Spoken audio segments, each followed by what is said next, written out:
Hey guys, it's Kyle here for Solar Entertainment, and I'm going to review for you the new X-Men Apocalypse.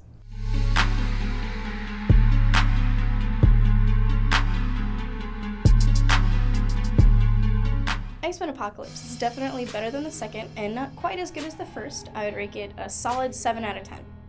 It's a fairly enjoyable story with a whole lot of stuff going on all at once. You've got a lot of new characters and a lot of recurring characters and a lot of storyline things that are tying back to the first movie and completely overlooking the second because of the whole retcon that they did with Wolverine, as played by Hugh Jackman.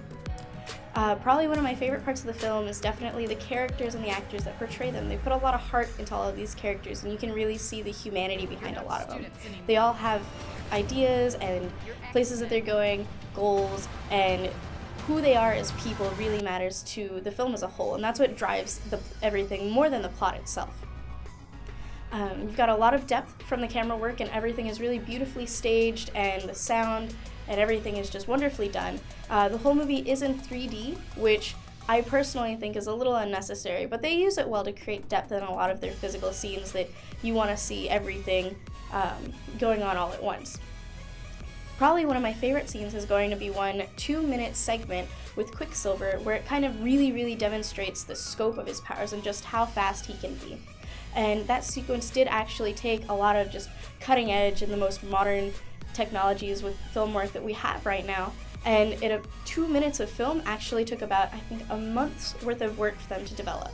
I will say one of my biggest critiques of the film, and one that probably a lot of people are going to agree with, is that the Four Horsemen of the Apocalypse, something that was so heavily advertised and something that everybody was really looking forward to,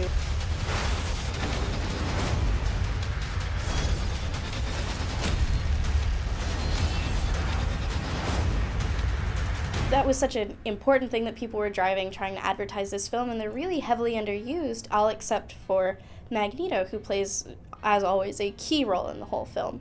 I will say you don't really get to appreciate the fact that Emily Munn, who plays Psylocke, chose to make sure the costume stayed purple, which was true to the comic books, as opposed to black like they originally wanted to make it, because she's honestly just not really seen up close in good lighting in costume very much in the movie. She's probably gets a total of, I would say, 2 minutes speaking time in the entire film, and otherwise she's dark lit with all the other horsemen and Apocalypse himself in a weirdly colored purple bubble, so something that I know a lot of people are probably looking forward to and don't really get to see. And then you also have Storm and Angel, whose characters aren't really fleshed out. They're really kind of super backseat to everything else that's going on in the film. Overall, the story's got a lot of plot holes, the characters are really fun, and a lot of the heart that's really in X-Men comes through really strong. So I would recommend that everybody see this movie at least once. It's definitely a good gem to put in the whole crown of Marvel's cinematic universe. And if you liked the first X-Men First Class, definitely see it, even if the second one wasn't quite your cup of tea. There is a fun cameo by Wolverine, so if you really were hoping to see him again, that was a pretty cool little scene, not gonna lie.